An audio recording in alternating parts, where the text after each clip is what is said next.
మీకు గనక మా వన్ పీస్ వీడియోస్ నచ్చినట్లయితే మా వీడియోస్ని లైక్ చేయండి, షేర్ చేయండి అండ్ మా ఛానల్ సబ్స్క్రైబ్ చేయండి. వన్ పీస్ ఎపిసోడ్ 44 స్టార్టింగ్ లో మనం కోకియాసి విలేజ్ చూస్తాం. ఆర్లాంగ్ ఓడిపోయాడు కాబట్టి అక్కడ ఉండే వాళ్ళందరూ పండగ చేసుకుంటున్నారు, పార్టీ చేసుకుంటున్నారు, డాన్స్ చేస్తుంటారు. అండ్ కొద్దిసేపు డాన్స్ చేసిన తర్వాత మన నెజుకో కూడా పక్కకు వచ్చేసి జ్యూస్ తాగుతా అనుకుంటుంది. అసలు ఆర్లాంగ్ ఓడిపోయినా అంటే ఈ మాత్రం పార్టీ ఉండాలని చెప్పేసి నవ్వుతూ మళ్ళీ జ్యూస్ తాగుతుంటుంది. అప్పుడే వాళ్ళ నాన్న ఆర్లాంగ్ చంపేసానని చెప్పిన ఒక పిల్లోడు వస్తాడు నెజుకో దగ్గరికి. వచ్చిన తర్వాత అడుగుతాడు మనల్ని కాపాడే వ్యక్తులు ఎక్కడ అని చెప్పేసి. అందరు ఎక్కడ ఉన్నారో తెలియదు, బట్ ఒకడు మాత్రం అక్కడ తింటున్నాడు చూడని చెప్పేసి నొజుకో మన లూఫీ సైడ్ చూపిస్తుంది. అప్పుడు మనం లూఫీని చూస్తాం. లూఫీ ఎన్నో సంవత్సరాల నుంచి అన్నం తినడం మాదిరి అక్కడ ఉండే బ్రెడ్లు, మాంసం ప్లేట్తో సహా తింటాడు. అందువల్ల మనోనికి ప్లేట్ గొంతులో ఇరకపోతుంది. బట్ మనోడు రబ్బరోడు కాబట్టి మనోనికి ఏం కాదు. అండ్ లూఫీ తినడం చూసిన తర్వాత ఆ పిల్లోడు అనుకుంటున్నాడు నొజుకో అక్క నిజంగా వీలేనా మమ్మల్ని కాపాడినది అని చెప్పేసి. ఇది విన్న తర్వాత నొజుకో ఉంటుంది నువ్వు నమ్ము నమ్మకపో వీలే మనల్ని కాపాడినది అని చెప్పేసి. అప్పుడే మనం సాంజీ చూస్తాం. సాంజీ వేరే చోట కూర్చొని సిగరెట్ తాగుతుంటాడు. అప్పుడు సాంజీ అడుగుతాడు పక్కన కూర్చొని ఊసాప్తో మన జోరో ఎక్కడ అని చెప్పేసి. అప్పుడు ఊసాప్ అంటాడు జోరో ఇంకా డాక్టర్ తో ట్రీట్మెంట్ చేయించుకుంటున్నాడు. ఆ ఆర్లాంగ్ తో పోరాడిన తర్వాత ఆర్లాంగ్ తన కట్లన్నీ పీకేయడం వల్ల ఇంకా నొప్పి ఎక్కువైంది. అందుకే ఈ కోకోయాస్ విలేజ్ లో డాక్టర్ ట్రీట్మెంట్ చేస్తున్నాడు మన జోరోకి అని చెప్పేసి అంటుంటాడు. అప్పుడు మనం జోరోని చూస్తాం. జోరో చాలా గట్టిగా అరుస్తూ అంటుంటాడు అసలు నువ్వు డాక్టర్ అయినా ఎందుకంటే ఆ ఆర్లాంగ్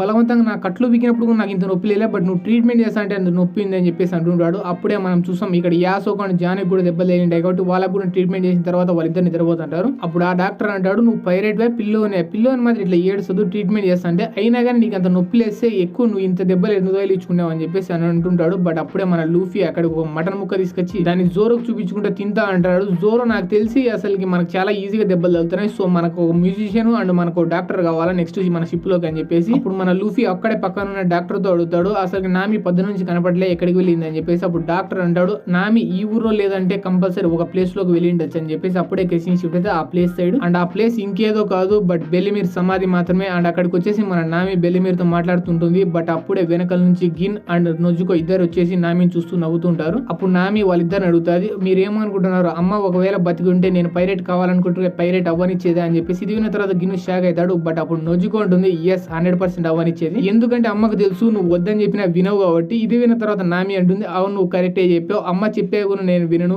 నా డ్రీమ్ నేను కంపల్సరీ పూర్తి చేసుకుని తిరుగుతా అండ్ ఈ ప్రపంచాన్ని మొత్తం తిరిగి నా మ్యాప్ నేను మొత్తం వరల్డ్ మ్యాప్ గీసే తిరుగుతా అని చెప్పేసి అంటుంది. ఇది విన్న తర్వాత నొజుకో అండ్ గెన్ ఇద్దరు నవ్వడం స్టార్ట్ చేస్తారు. బట్ అక్కడ నుంచి గెన్ వెళ్తూ అంటాడు ఒకవేళ నామి నిజంగా బెల్లిమేర్ బతికి అంటే నువ్వు మైరైన్ అయినావు పైరేట్ అయినావు ఏదైనావు బట్ నీ డ్రీమ్ మాత్రం పూర్తి చేసుకొని అండ్ కంపల్సరీ అంటుంది అని చెప్పేసి అక్కడ నుంచి వెళ్ళిపోతాడు. అప్పుడే ఇక్కడ సీన్ షిఫ్ట్ అయితే 3 రోజుల తర్వాత రాత్రి సమయానికి. అప్పుడు మనం చూస్తాం 3 రోజుల తర్వాత కూడా వాళ్ళు పార్టీ చేసుకుంటూనే ఉంటారు. అప్పుడు మన జోరోని చూస్తాం. జోరోకు 3 రోజుల తర్వాత ట్రీట్మెంట్ కంప్లీట్ అయిపోయింది, అందుకే బయటకు వచ్చేసి మందు అవుతుంటాడు. అండ్ అక్కడ సాంజీ కూడా ఉంటాడు. అప్పుడు సాంజీ చూసిన తర్వాత మన జోరో అంటాడు ఏంటి ఈ కోకోయాస్ విలేజ్ లో ప్రజలు ఆపరా 3 రోజుల నుంచి కంటిన్యూస్ గా పార్టీ చేసుకుంటానే ఉన్నారని చెప్పేసి. ఇది తర్వాత సాంజీ అంటాడు 8 సంవత్సరాల తర్వాత బానిసత్వం తొలిగిపోయి స్వాతంత్రం వస్తే ఈ మాత్రం ఉంటుందిలే, సో దీన్ని వదిలేసే అంటాడు. అప్పుడే మనం చూస్తాం లూఫీ చాలా మాంసం ముక్కలు తీసుకొని అక్కడికి వస్తాడు అండ్ అడుగుతాడు సాంజీ నువ్వు ఈ రోజు చేసిన మాంసం ముక్క చాలా టేస్ట్ ఉంది, దాన్ని ఎక్కడ కొన్నావు అని చెప్పేసి. ఇది విన్న తర్వాత సాంజీ అంటాడు ఏమో నాకు గుర్తులేదు, ఇక్కడెక్కడ కొన్నాయి ఎత్తుకుపో అని చెప్పేసి. ఇది విన్న తర్వాత వెంటనే లూఫీ ఆ మాంసం చేపని ఎత్తడానికి చాలా ఫాస్ట్ గా అక్కడ నుంచి పారిపోతాడు. అప్పుడు మనం ఊసాప్ చూస్తాం. ఊసాప్ అక్కడ ఉన్న ప్రజలందరితో గట్టిగా చెప్తూ ఉంటాడు అసలు ఆర్లాంగ్ అందరికంటే స్ట్రాంగ్ ఫిష్ మ్యాన్ అనుకుంటాడు, బట్ వానికంటే స్ట్రాంగ్ ఫిష్ మ్యాన్ నేనే ఓడిచ్చా, సో నా పేరు చెప్పుకొని పండగ చేసుకోండి అని చెప్పేసి అక్కడ ఉన్న వాళ్ళందరికీ ఊసాప్ ఒక పాట నేర్పిస్తాడు. ఆ పాట మొత్తం ఊసాప్ను పొగడమే అన్నమాట. అండ్ ఇదంతా చూసిన తర్వాత కంకి దీంతా ఈ పిల్లగాడు అందరు చాలా సంతోషపడుతుంటారు అండ్ 3 రోజుల తర్వాత కూడా ఇంత హ్యాపీగా ఉంటుంది అని చెప్పేసి. బట్ అప్పుడు మనం చూస్తాం నొజుకో ఉంటుంది ఈ 3 రోజులు పార్టీ సంగతి సరేరా, నువ్వు ఫ్యూచర్ లో ఏం చేద్దాం అనుకుంటున్నావు, ఇప్పుడు నువ్వు మీ మమ్మీని కూడా పోషించాలి కదా అని చెప్పేసి. అప్పుడు ఆ పిల్లోడు ఉంటాడు ఫ్యూచర్ లో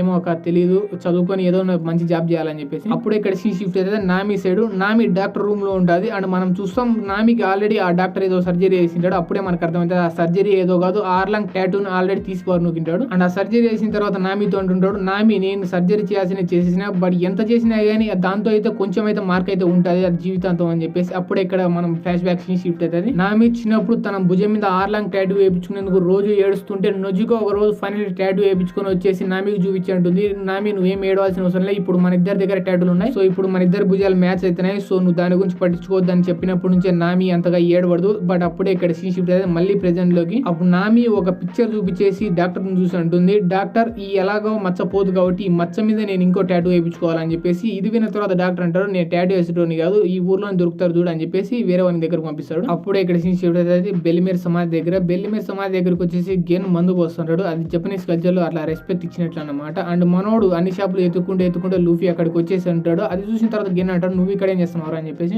అప్పుడు మన లూఫీ అంటాడు ఈ రోజు పొద్దున సాంజీ చాలా టేస్టీ మాంసం ముక్క చేసినాడు. అది ఏ షాప్ లో దొరుకుతుందని చెప్పేసి ఎతకడానికి వచ్చినా, బట్ ఎన్ని షాపులు తిరిగినా కానీ ఆ మాంసం ముక్క నాకు దొరకలేదని చెప్పేసి అప్పుడు గెన్ అంటాడు, లూఫీ నామి నీ పైరేట్ క్రూ లో జాయిన్ అయిన ఒక పైరేట్ అవుదాం అనుకుంటుంది. అండ్ దాని తర్వాత నామికి ఏమైనా చిన్న పైన జరిగినా కానీ నేను పర్సనల్ గా నీ దగ్గరకు వచ్చేసి చంపేస్తా అని చెప్పేసి అంటాడు. ఇది విన్న తర్వాత లూఫీ కొంచెం భయపడిపోయాడు అంటాడు. నో నామికి ఏం కానీ అని చెప్పేసి అంటాడు. అప్పుడే ఇక్కడ సీన్ షిఫ్ట్ అవుతుంది. ఈ ప్రజలందరి సైడ్ వీళ్ళు చాలా పార్టీ చేసుకునే తర్వాత తాగి పడిపోయి ఉంటారు అక్కడే రోడ్ల మీద. అప్పుడు సీన్ షిఫ్ట్ అవుతుంది. కొద్దిసేపటి తర్వాత అప్పుడు మార్నింగ్ అయ్యే టైం వచ్చింటది. అప్పుడు మనం చూస్తాం నామి ఒక బ్యాగ్ లో చాలా డబ్బంతా పెట్టేసి దానిపైన ఒక లెటర్ రాసి ఉంటుంది. ఈ బ్యాగ్ లో 100 మిలియన్ బెర్రీస్ ఉంటాయి. సో దీన్ని తీసుకొని ఈ విలేజ్ డెవలప్ చేసుకోవడానికి యూజ్ చేసుకోండి. అప్పుడే మన నామి అదే రూమ్ లో ఉన్న బెల్మీర్ ఫోటో చూస్తుంది. అండ్ ఆ ఫోటో చూసిన వెంటనే బెల్మీర్ చిన్నప్పుడు అండ్ తన చిన్నప్పటి జ్ఞాపకాలు చాలా గుర్తుకొస్తాయి. అప్పుడు మన నామి అనుకుంటుంది, ఇన్ని సంవత్సరాలు ఇదే ఇంట్లో గడిపిన తర్వాత మళ్ళీ ఇక్కడ నుంచి వెళ్ళాలంటే అసలుకి నాకు చాలా బాధగా ఉందని చెప్పేసి అప్పుడు మనం నామిని చూస్తాం. నామి వెనకాల బెల్మీర్ ఉన్నట్లు నామి కనిపిస్తుంది. అప్పుడు నామి బెల్మీర్ చూసి మాట్లాడుతుంది, అమ్మ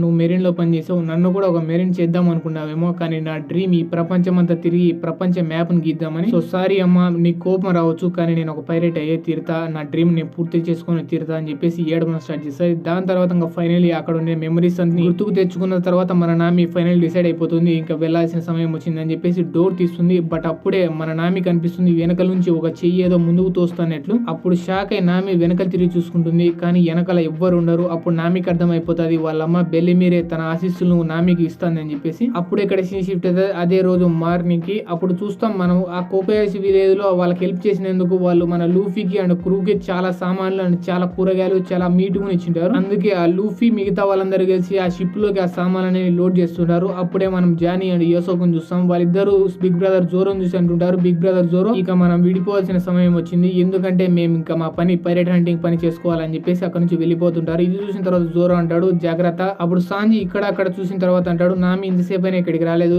ఎక్కడుంది అని చెప్పేసి, వస్తుందా రాదా అని చెప్పేసి. అప్పుడు మన జోరో అంటాడు నాకు తెలిసి రాదేమో అని చెప్పేసి. అప్పుడు ఊసాప్ అంటాడు, ఒక రకంగా చూసుకుంటే నామి మెయిన్ గోల్ కోకోయాసి విలేజ్ కి స్వాతంత్రం తెప్పియడం. అండ్ స్వాతంత్రం ఇప్పుడు ఆల్రెడీ వచ్చేసింది కాబట్టి నామికి ఇంకా దొంగతనం చేయాల్సిన అవసరం లేదు. అండ్ దాంతో పాటు మన క్రూలో జాయిన్ అయ్యి ఇక్కడ నుంచి రావాల్సిన అవసరం లేదు. ఇది విన్న తర్వాత సాంజి కోపంతో లూఫీని చూసి అంటాడు, లూఫీ నేను ఈ క్రూలో జాయిన్ అవ్వడానికి 98.47 కారణమే నామి, ఇప్పుడు నామి లేకుండా నేను కూడా ఇక్కడే ఉండిపోతా అని చెప్పేసి అంటుంటాడు. అండ్ వీళ్ళు మాత్రమే కాదు ఇక్కడ ప్రజలు కూడా అనుకుంటుంటారు నామి ఎక్కడ పొద్దు నుంచి కనపడలేదు అని చెప్పేసి. అప్పుడే మన నొజుకో అక్కడికి వచ్చేసి అంటుంది, నామి ఎక్కడికి వెళ్ళిందో తెలియదు కానీ నామి మా రూమ్ లో మాత్రం 100 మిలియన్ బెర్రీస్ మన అందరికి ఇచ్చేసి వెళ్ళిపోయింది. ఇది విన్న తర్వాత గిన్నె షాక్ అయ్యి అంటాడు, ఏంటి 100 మిలియన్ బెర్రీస్ అంతా ఇక్కడ ఎందుకు వదిలిపెట్టలేదు, తను కూడా తీసుకెళ్ళచ్చు కదా అని చెప్పేసి. అప్పుడు మనం చూస్తాం నామి అక్కడికి చాలా ఫాస్ట్ గా ఏం తీసుకోకుండా పరిగెత్తుకుంటూ వస్తుంటుంది. అండ్ అక్కడికి వచ్చిన తర్వాత లూఫీని చూసి నామి అంటుంది, లూఫీ వెంటనే షిప్ స్టార్ట్ చేయమని చెప్పేసి. అండ్ ఈ మ్యాటర్ విన్న తర్వాత ఇక్కడ ఉన్న వాళ్ళందరూ షాక్ అయ్యి అనుకుంటుంటారు, అసలు నాకు తెలిసి నామి మనందరికి బాగా చెప్పకుండా వెళ్ళిపోదాం అనుకుంటాను ఏమో అని చెప్పేసి. అప్పుడు డాక్టర్ అడుగుతాడు ఎందుకు అని చెప్పేసి. అప్పుడు నొజుకుంటుంది, నాకు తెలిసి నామి ఒకవేళ మనందరికి బాయ్ చెప్పాల్సి వస్తే బాయ్ చెప్పలేక ఇక్కడే ఉండిపోతాదేమో అని చెప్పేసి భయంతో డైరెక్ట్ మనందరికి చెప్పకుండా వెళ్ళిపోతాదేమో అని చెప్పేసి అంటుంది. అప్పుడు ఈ గెన్ అంటాడు, నామి మేము అస్సలు నేను వెళ్ళనేమో, నువ్వు కనీసం బాయ్ అయినా చెప్పి పోవాలి కదా, ఇక ఎలాగో వెళ్ళేదానివి అని చెప్పేసి. అప్పుడు ఇదంతా చూసిన తర్వాత సాంజి అడుగుతాడు అసలు నామి ఏం చేస్తానని చెప్పేసి. అప్పుడు లూఫీ అంటాడు, బాయ్ చెప్పాలా వద్దా అనేది నామి డెసిషన్, ఎందుకంటే ఇది నామి విలేజ్ కాబట్టి, సో మనం ఇన్వాల్వ్ కావాల్సిన అవసరం లేదు అని అంటుంటాడు. అప్పుడే మనం నామి చూస్తాం, నామి ఆ క్రౌడ్ లోంచి చాలా ఫాస్ట్ గా అందరి నుంచి తప్పించుకొని ముందరికి వచ్చేసి ఉంటుంది. అండ్ అలా షిప్ చాలా దగ్గరకు వచ్చిన తర్వాత అక్కడ నుంచి ఒకే ఒక జంప్ ఇస్తుంది. ఆ హార్బర్ నుంచి డైరెక్ట్ పోయి ఆ షిప్ మీద ల్యాండ్ అవుతుంది. ల్యాండ్ అయిన తర్వాత ఇది చూసిన తర్వాత గిన్ అంటాడు, నామి నువ్వు ఇలా చేయకూడదు, అది తప్పు అని చెప్పేసి, అట్లీస్ట్ మాకు బాయ్ చెప్పే అర్హత కూడా లేదా అని చెప్పేసి అంటుంటాడు. అప్పుడు మనం చూస్తాం నామి తన షర్ట్ కొంచెం పైకి ఎత్తుతుంది. పైకి ఎత్తిన తర్వాత మీరు ఎక్కువ ఎక్సైట్ కావకండి, ఎందుకంటే షర్ట్ లోనే పర్సులన్నీ కిందికి పడతాయి. అండ్ ఆ పర్సులన్నీ చూసిన తర్వాత టెన్షన్ తో ఆ గ్రామస్తులు అండ్ గిన్సన్ అందరూ తన పర్సులన్నీ చెక్ చేసుకుంటారు. బట్ ఎంత వెతికినా అక్కడ ఒక పర్సు ఉండవు, ఎందుకంటే ఆ పర్సులని మన నామినే కొట్టేసింటది కాబట్టి. అండ్ అప్పుడు మన నామి ఒక పర్సులో డబ్బు వాళ్ళందరికి చూపిస్తా ఉంటుంది, ఎన్ని ప్రాబ్లమ్స్ సాల్వ్ అయినా ఎప్పటికీ ఒక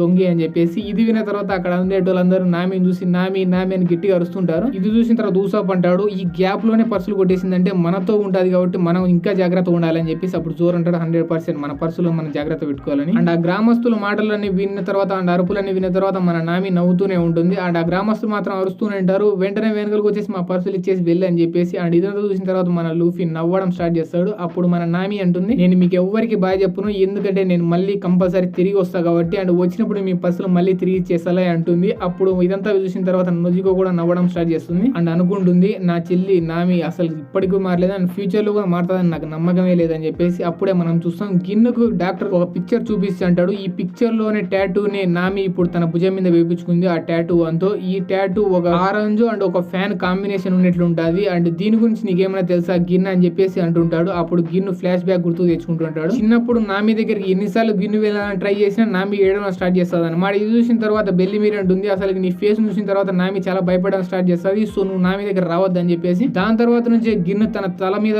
ఆ టోపీ మీద ఆ ఫ్యాన్ పెట్టుకొని తిప్పడం స్టార్ట్ చేస్తాడు. ఆ ఫ్యాన్ ఎంతసేపు అయితే తిరుగుతుంటుందో ఆ నామి అంతసేపు నవ్వడం స్టార్ట్ చేస్తుంది. అండ్ ఇదంతా చూసిన తర్వాత బెల్లిమీర్ అంటుంటుంది, గెన్ నువ్వు ఈ ఫ్యాన్ పెట్టుకొని ఊరంతా తిరిగితే ఊరంతా నేను పిచ్చోడు అనుకుంటారని చెప్పేసి. ఇది విన్న తర్వాత గెన్ అనేటోడు అనుకుంటే అనుకొని వాళ్ళతో నాకే సంబంధం, ఈ నామి నవ్వుతే నాకు చాలా అని చెప్పేసి అంటుంటాడు. అండ్ అలాగే నామి నవ్వుతూనే ఆ ఫ్యాన్ చూసినప్పటి నుంచి. అప్పుడే మనకు ఫ్లాష్ బ్యాక్ ఎండ్ అయితే నామిని ప్రెజెంట్ లో చూస్తాం. నామి అక్కడే ఉన్న బెల్లిమీర్ సమాధి సైడ్ ఫైనల్ టైం చూసేస్తుంది. అండ్ సమాధిని చూసిన తర్వాత అనుకుంటుంది, బాయ్ అమ్మ, నేను మళ్ళీ నా డ్రీమ్ పూర్తి చేసుకునే తర్వాత మళ్ళీ ఇక్కడికే వచ్చేస్తా అని చెప్పేసి అక్కడ నుంచి వెళ్తుంటుంది. అప్పుడే మనం గోయింగ్ మేరీ చూస్తాం. గోయింగ్ మేరీ కూడా వెళ్తుంటుంది ఆ ఊరు నుంచి దూరంగా. అప్పుడే ఇక్కడ సీన్ షిఫ్ట్ అవుతుంది బెల్లిమీర్ సమాధి దగ్గర. ఆ సమాధి కింద ఒకరు ఎవరో ఫ్యాన్ ఉంచుంటారు, ఒకరు ఆరెంజ్ ఉంచుంటారు. అండ్ ఆరెంజ్ ఉంచినది మన నామిని. అండ్ ఫ్యాన్ తెచ్చేసి గెన్సాన్ అక్కడ పెట్టేసి వెళ్ళిపోయింటాడు. ఎందుకంటే ఇప్పుడు నామి నవ్వించడానికి ఆ ఫ్యాన్ అవసరం లే, వాళ్ళ ఫ్రెండ్స్ ఉన్నారని చెప్పేసి గెన్సాన్ కి నమ్మకం వచ్చేసింది. అండ్ దీంతో పాటు ఈ ఎపిసోడ్ ఇక్కడే అయిపోతుంది గైస్.